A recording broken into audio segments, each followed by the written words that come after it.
at the end of last time, we talked about the idea of substitution. And the idea is, well, you have a system of equations. And there's this trade-off that happens when you talk about having systems of differential equations. So what you can have is you can have very few equations, but high order. Or you can have fairly low order, but lots of equations. So there's this sort of decision like, which one do we prefer? And it depends what kind of tools you want. And in essence, what we could say is that the first part of the course, well, that's very few equations, high order, and very few meaning one. We're swinging to the other side. Low order, first derivatives, that's it, but lots of equations. And so we're looking at various ways we can do things. And we talked about substitution. And I just want to go through and flesh out the details of an example just so we can compare and contrast what's going to happen later today. So the idea here is we have our two equations with two different functions we're trying to solve for. X prime is 4x minus 3y. Y prime equals 6x minus 7y. And we're just trying to say, what are x and y? So the idea, well, you think of these as though you were actually solving for the variables. You say, oh, well, you know, the idea of substitution is you solve for one variable, plug it into the other. So that's what happens. So for instance, you can isolate the y. So you could say 3y is minus x prime plus 4x. So it's just a matter of moving things around. And you get y only in terms of x. Now, you take that relationship and you plug it into the other equation. So you have y prime equals 6x minus 7y. And then from there, well, there's some simplifying. Remember, there's a derivative here, so you take derivatives. The nice thing is constants in front are easy to worry about. And, of course, you fill out the rest of it. And now, well, I don't like fractions, so multiply through by 3, and then gather. So what does this say? It says that if x is the function that is involved in this system, that we can reduce it down to just a single equation involving x, but a higher order. And in particular, we say, oh, this is x double prime plus 3x prime minus 10x equals 0. Like, that's something we can do. I mean, it really is something we can do because this factors. And then, of course, we do what we need to do. And step 5, profit. Okay, good. Still figuring out that step 4. That's the hard one.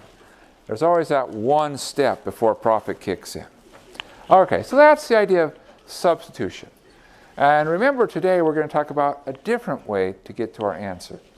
And so essentially, we're going to talk about how can we get from here to here in a different way. That's the main goal for today.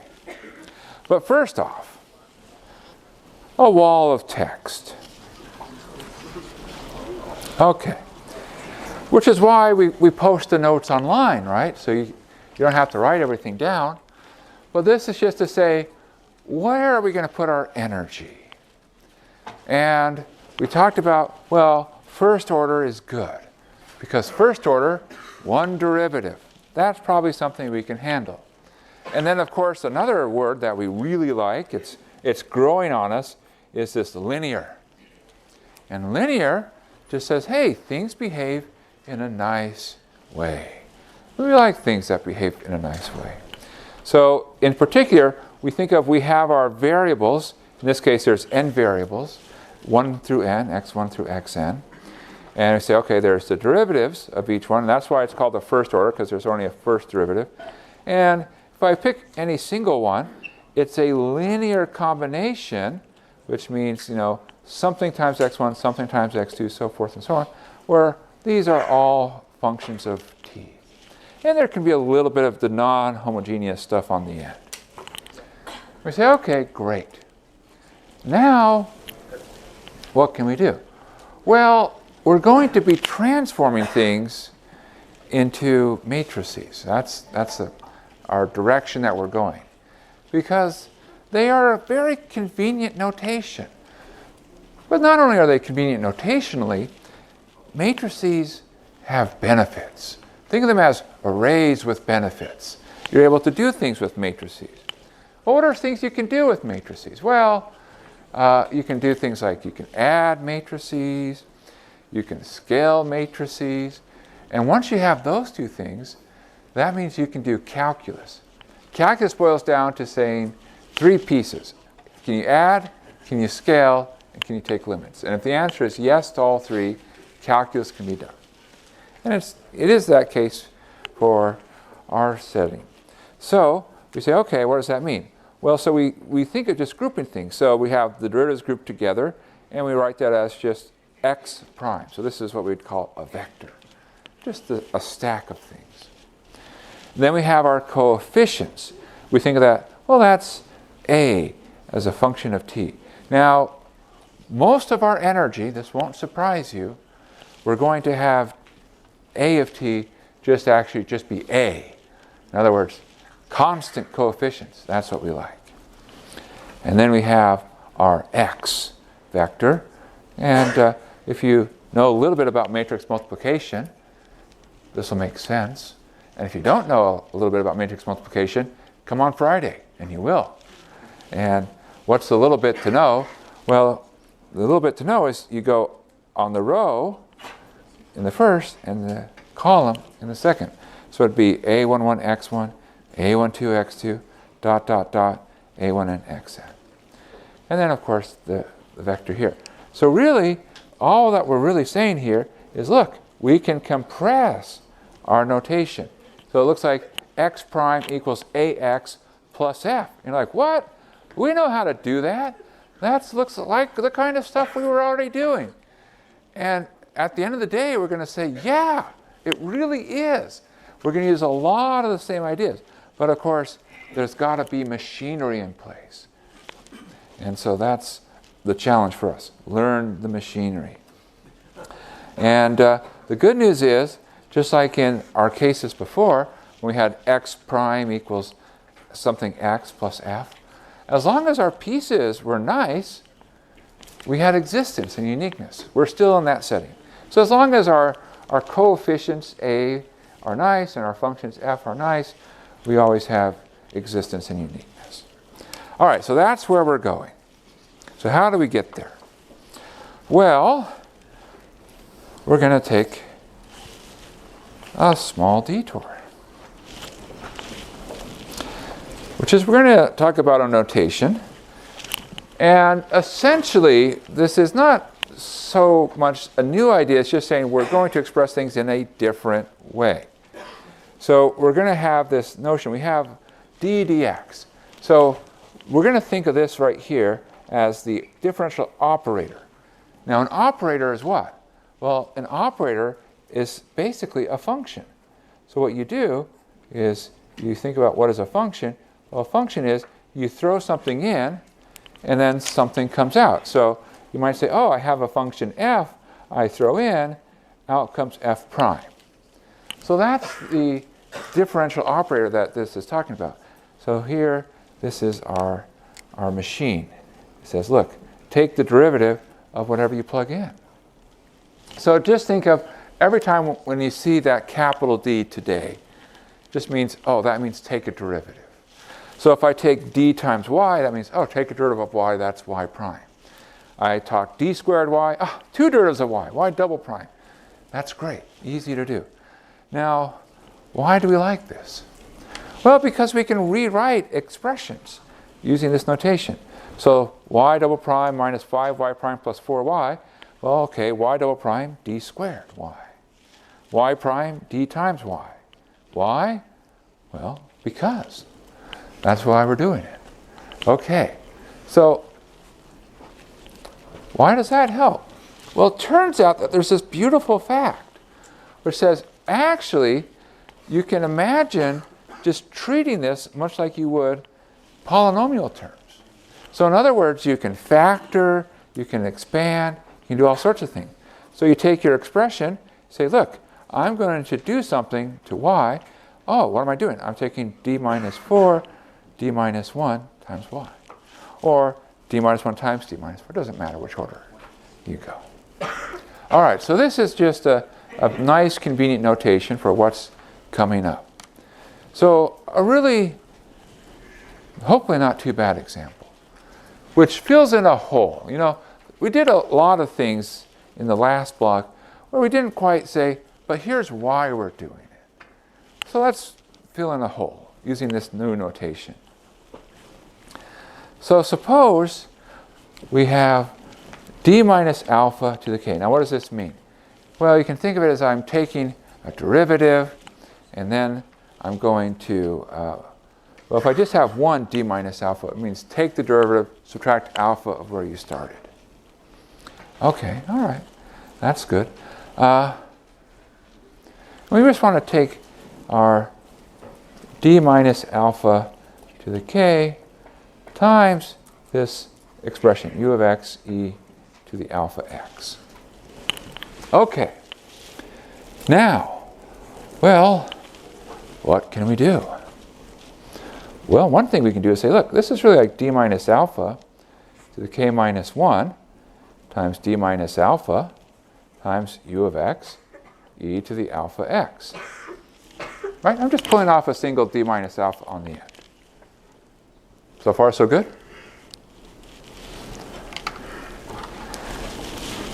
And we want to ask, what does this say? Well, this says you can imagine taking this piece, you multiply it into the two parts there. So, if we did this, d minus alpha to the k minus 1 of d u of x e to the alpha x minus alpha u of x e to the alpha x. Okay, now the question, what happens here? What is this saying to do?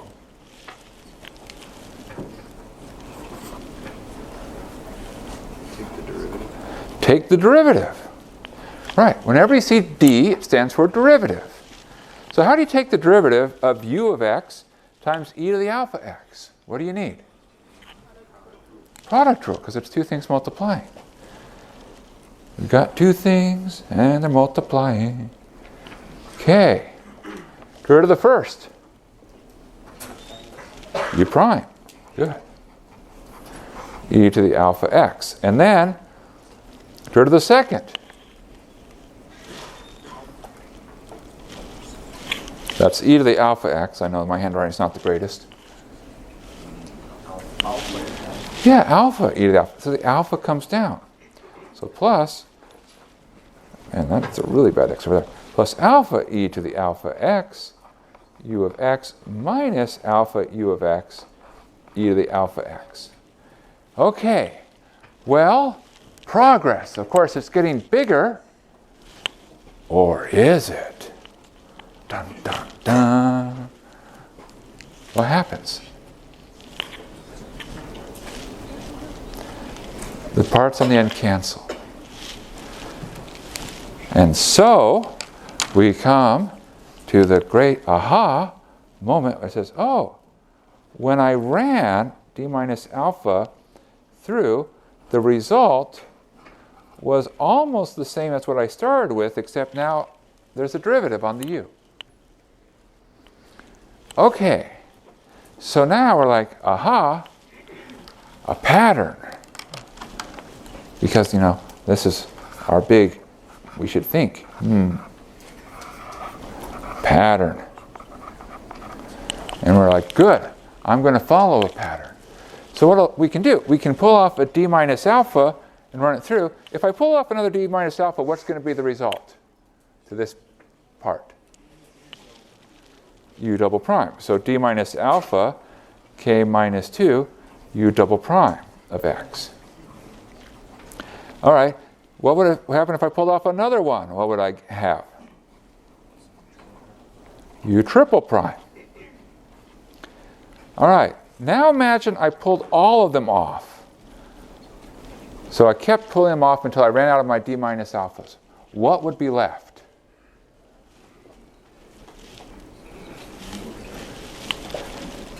It would be the kth derivative, e to the alpha x.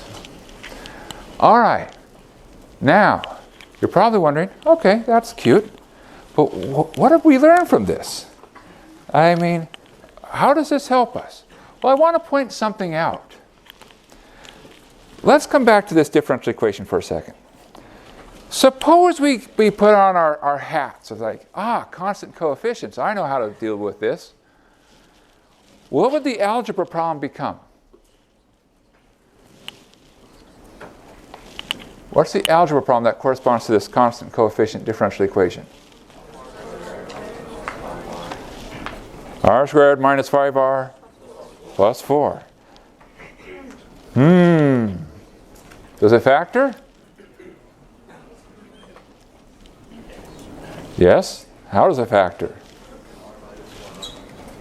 R minus 1, R minus 4. Does this look familiar? It looks a lot like that. Coincidence? No, it's not a coincidence. So it's like, oh, it's really the same thing, just in a different way. Now, so that says if I have this factorization, I know the roots are 1 and 4. So look at this now, d minus alpha to the k. What are my roots? Alpha and alpha again, and it's alpha again, and yeah, it's alpha all the way down, k times. So this is repeated roots. Now, here's the great question. We say, okay, suppose I have a repeated root, k times. What do solutions look like? Well, that says, hey, I want, when I put this function in, if it's a solution, what should it equal? It should equal 0. Okay, now, well, e to the alpha x doesn't equal 0. What kind of function, when you take the kth derivative, gives you 0? The 0 function. So, sorry, what? Well, let's make it easy. What kind of function, when you take one derivative, gives you 0? Constant. If I take two derivatives, what kind of functions do they look like? Linear. Or you could say a line. If I take three derivatives, what does it look like? Quadratic. If I take k derivatives, it's a k-thardic. No, that's not right. It basically means that this uk of x is a polynomial. So it's a constant plus some constant x all the way to some constant ck minus 1 x to the k minus 1. So that's what it looks like. So this is why we bump. This explains bumping. Because it says, oh, if I have repeated roots, I just need to keep adding powers. So that was the reason we bumped. And now you're like, that would have been nice to know. It would have been nice to know. But we need the right notation. Okay, all right.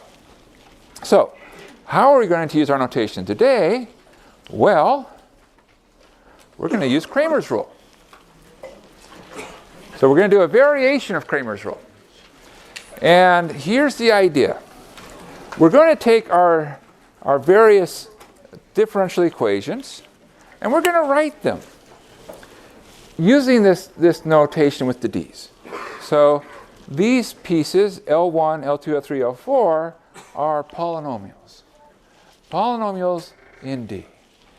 Okay, so what's the goal? It's easier to see what's going on down here. So start with a system of differential equations. Like, okay, kind of having a deja vu moment here. This might look very familiar.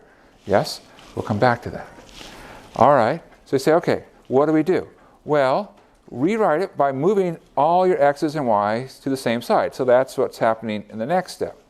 So you see how the 4x comes over, x prime minus 4x plus 3y equals 0. Here you get minus 6x and y prime plus 7y equals 0.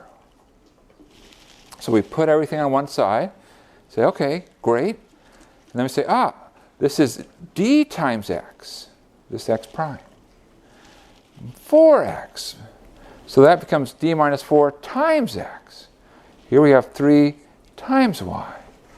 Then minus 6 times x. Then I have a d times y and a 7 times y. So that's d plus 7y. And now we're like, these are our pieces. So this d minus 4 is our piece that goes in that corner. And same with the others. The 3 goes in the other corner. The -6 in another corner. And the D plus 7, I've ran out of highlighters. So, well, okay, it's invisible highlighter. All right. So that's what we mean when we talk about we rewrite it in this way. We still have our x, y, and on the other side, 0, 0. Okay. So any system, 2x2 system, can be rewritten in this way. And it doesn't have to just be first derivatives, by the way. That's we're saving that one for the end, our grand denouement, if you will. All right, so what's the punchline? Well, the punchline says, hey, apply Cramer's rule. But you have to be a little bit careful. So it's slightly different than our normal Cramer's rule. So, but the same philosophy. You're going to take the determinant here of our matrix, L1, L2, L3, L4, and this is going to be a derivative operator. And you operate on x. And that's equal to what happens when you do it over on this side. And of course you do the same thing for y. So here, what did you do? You replace the x column by the right-hand side. Here you replace the y column. Right? That's the second column by the right-hand side. So coming down to this one, you say, okay, great. D minus 4, 3, minus 6d plus 7x equals 0, 0, 3d plus 7. Let's do the right-hand side really quickly. What's that determinant? 0. Yeah, hard to recover from 0. Okay, so we get that 0 equals. Now, over here, we would get d minus 4 times d plus 7, right? That diagonal going down. Subtract negative 6 times 3, so that would be negative 18, times x. Okay, so let's do a little bit of expanding here. D minus 4 times d plus 7. Well, you'd get d squared. Then what? Yeah, 7d minus 4d is plus 3d. And then minus 28 plus 18 would give us minus 10 times x, which is, well, what does this turn out to be?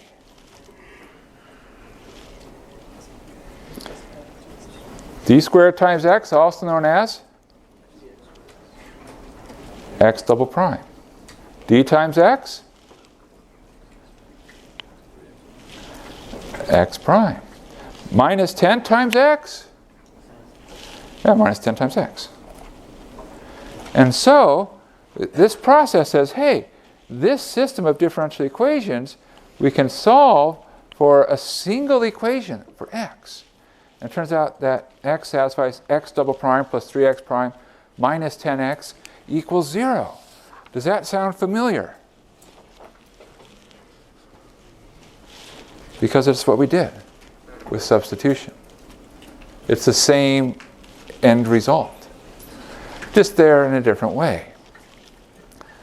Okay, now I claim that this is elimination. Now, you might say, then why did you call it Cramer's rule? Or where is the elimination happening so that we have elimination? So essentially, I will say the reason we call it the method of elimination, even though it may not look like we're actually doing the elimination, is that Cramer's rule has it built in. It's built into the recipe. All right, so to make it sort of clear why this is justifiably called elimination, let's think about what's happening. And I'll come to this step right here. So if I don't think about matrices, I come here.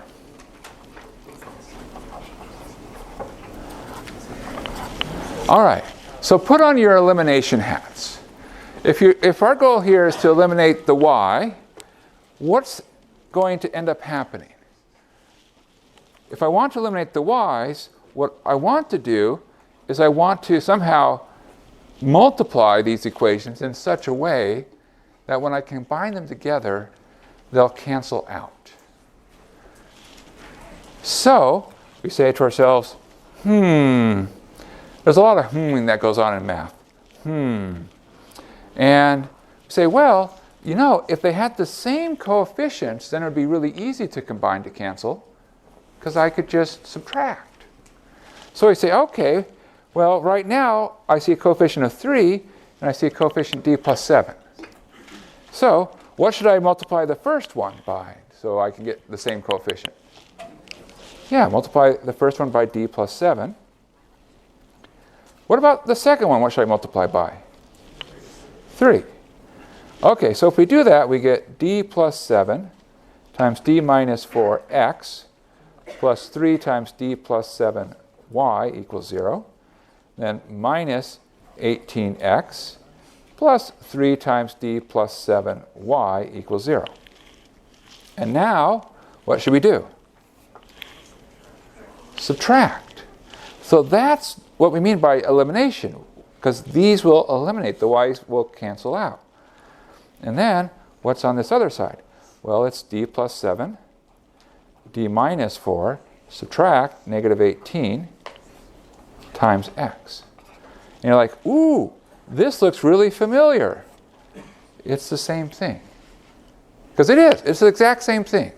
It's just that this rule, using these 2 by 2 matrices, makes it automated. And when it's automated, it makes it sort of easier process, easier to do, and hopefully fewer mistakes. Hopefully. All right, any questions on the idea? The process. You got it? Okay, let's make a problem up then. So, I have some boxes. Give me some numbers. 5. Did you say pi or 5? 5. Now, keep in mind, I'm not doing this one. It's going to be your turn. So, it's all of a sudden become a 5. Okay. All right. 5. 1. 6. 3. Okay. So, find a single differential equation which is satisfied for x. So, in other words, run the process we just talked about. And while it's true that you could do this by substitution, use Cramer's rule. Run your process so you make sure, because there's going to come a time when substitution will not work in about 2 or 3 slides. Let's see what happens. All right. Well, so what do? We'll put everything on one side. X prime minus 5x plus y equals 0. Minus 6x. And then here, y prime minus 3y equals 0. Yes? So far so good? Yeah, good. Yes. Double check. Aha. That was, of course, intentional to make sure you were paying attention. I have a colleague who does make lots of mistakes on purpose. And so then say, did you catch my mistake? And then people start catching the ones he doesn't make on purpose. So it's like, yes, it's a great tool. All right. So this would become d minus 5x minus, or just write this as 1y. Or if you like, you can think of it as a plus a minus 1y. Then you have a minus 6x. And then you have a d minus 3y equals 0. So, in terms of our setup, this is d minus 5 minus 1 minus 6 d minus 3 xy 0, 0. So running the setup, you say, okay, take this 2 by 2 determinant d minus 5 minus 1 minus 6 d minus 3 x, and on this side, replace the x column by the zeros. Now, of course, It's not too surprising, lots of zeros. We'll get 0 on the right-hand side. Okay, so d minus 5, d minus 3, minus negative 1 times negative 6. And whoops, oh, okay, so times x equals 0. There we go. Okay, can't forget the times x. So we're almost there. D squared minus 5d minus 3d is minus 8d. Then plus 15 minus 6 times x equals 0. Well, okay, d squared x, that's x double prime. 8d times x, 8x prime. 15 minus 6 is 9, so that's 9x equals 0. All right, good. Awesome. You guys picked a nice one. Because could we keep going? Yeah, it actually factors. Oh, wait, does it? Maybe. Maybe not. Okay, well, whatever. It's still a nice one. Nice numbers. I was thinking, in my mind, I interposed the 9. I changed them, 9 and 8. That doesn't factor quite as nicely as I thought. It could have been a minus 9. Well, okay, next time. Next time. Okay, all right. So if you see this on a test or a quiz, no problems, right? No, good. Okay, well, let's try another one. Oh, actually, one quick question before we leave this one. We found a differential equation which is satisfied for x. Can anybody give us a differential equation which is satisfied for y? Yes, can you say it out loud without looking at doing any other computations?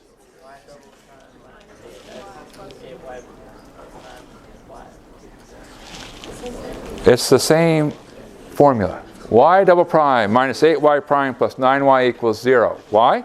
Because you're going to have the exact same little 2 by 2 determinant. Over here, you're now going to have zeros in a different column, but you're still going to get a 0 determinant. So it's the same formula. What?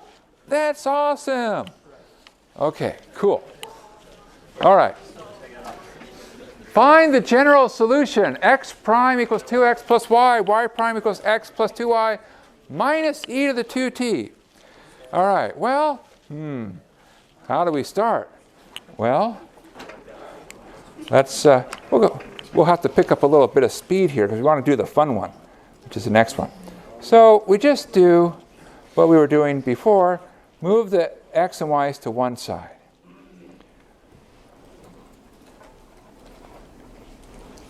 So far, so good, yes? That's not too bad. Just move all the x's and y's across. Say, all right, now we introduce our differential notation, d minus 2x minus 1y equals 0, minus 1x, d minus 2y equals minus e to the 2t.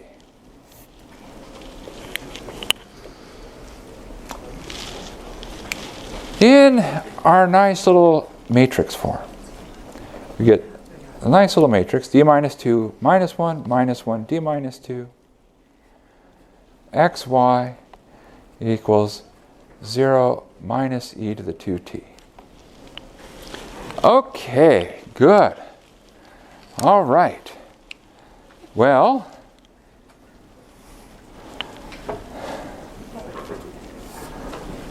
let's take one determinant really quickly. Just the d minus 2, minus 1, d minus 2.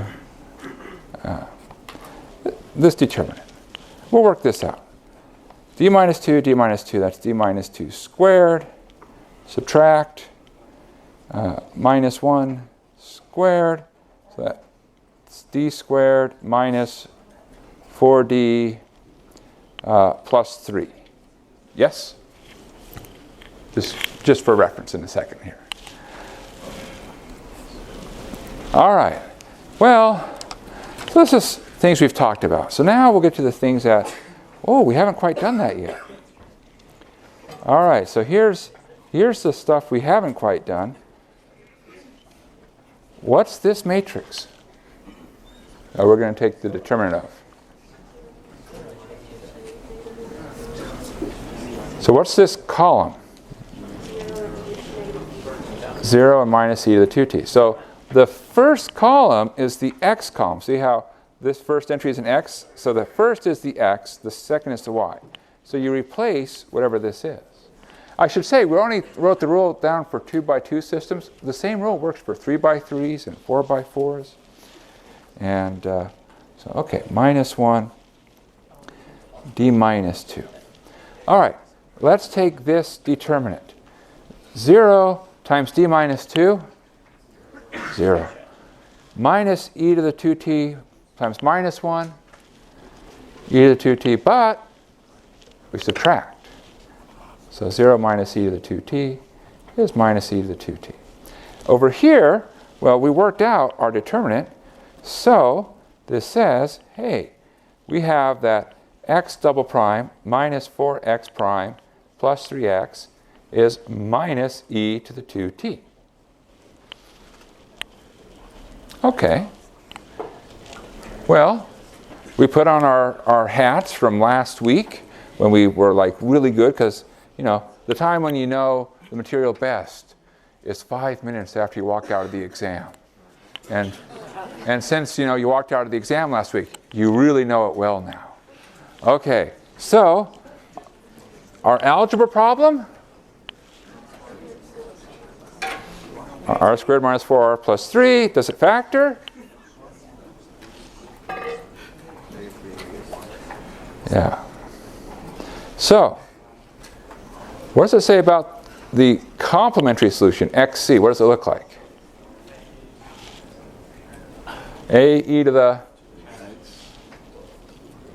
well, t, because we're already using x, and b e to the 3t. Any overlap?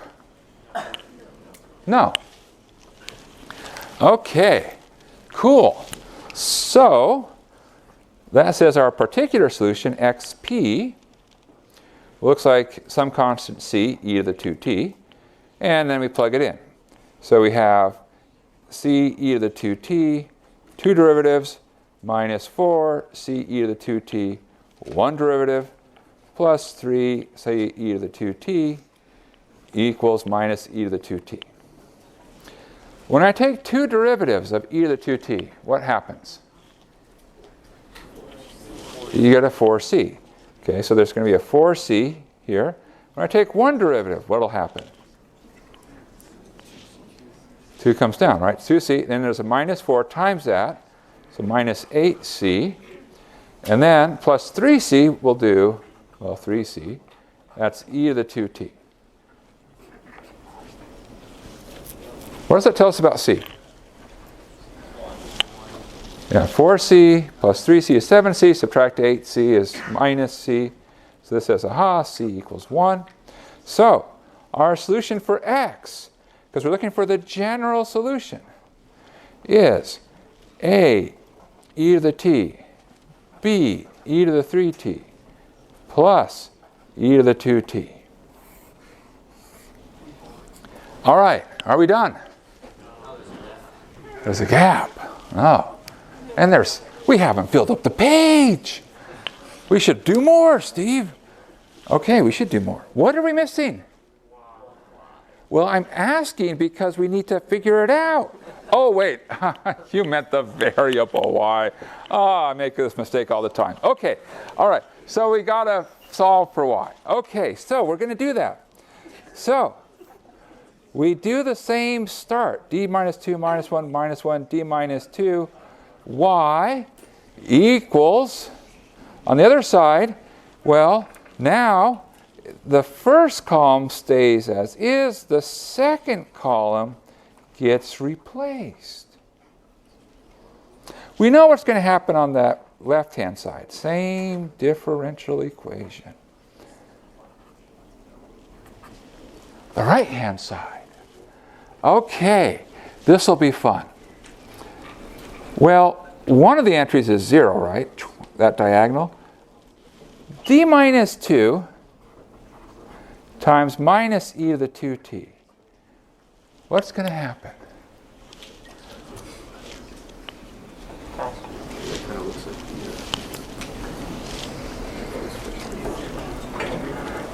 What? 0. Yeah, deja vu. It's what we did before. In case you're wondering, wait, what? How? The d, taking derivative, the 2 comes down. So you get minus 2e to the 2t. And then minus 2 times minus makes a plus 2e to the 2t. And that indeed equals 0. Okay, so y double prime minus 4y prime plus 3y equals 0. It's the same algebra problem. There's no particular solution. So what does it say about y?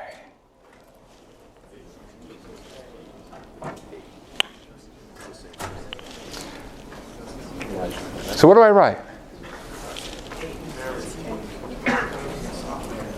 C, well, wait, we've already used the letter C. Working our way through the alphabet. D, e to the t, plus f, because, you know, d follows f. We'll skip over e just to not confuse ourselves. Why don't I use a and b? Because they might be different. What did I forget? Negative. On which one? Here? Yeah. This should be negative 0? No, no. D minus 2. Okay. No worries, no worries. All right. So, is this the answer for y? And why not?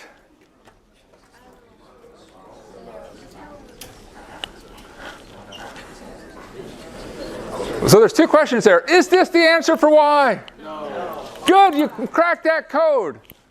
But why not? It's so pretty. It's right there. We just have to move it a couple of inches and we'd be done. Why can't it be the answer? Why are you doing this to us?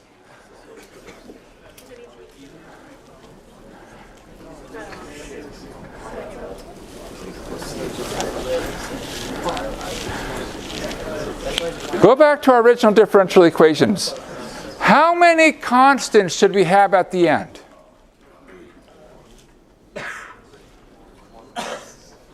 Well, we should get 1 from the x because of the x prime.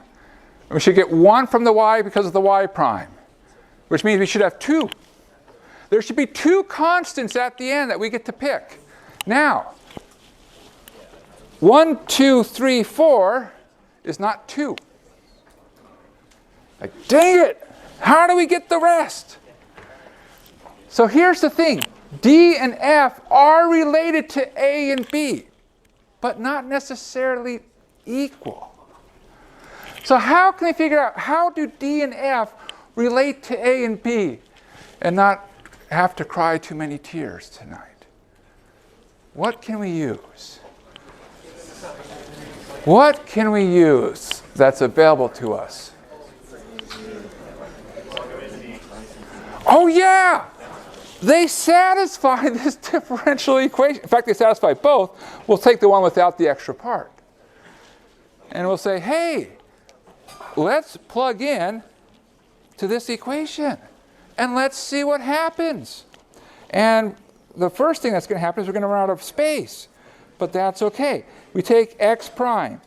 That's a e to the t plus 3b e to the 3t plus 2e to the 2t. So this is our x prime. That's supposed to equal 2x. So 2a e to the t, 2b e to the 3t plus 2e to the 2t.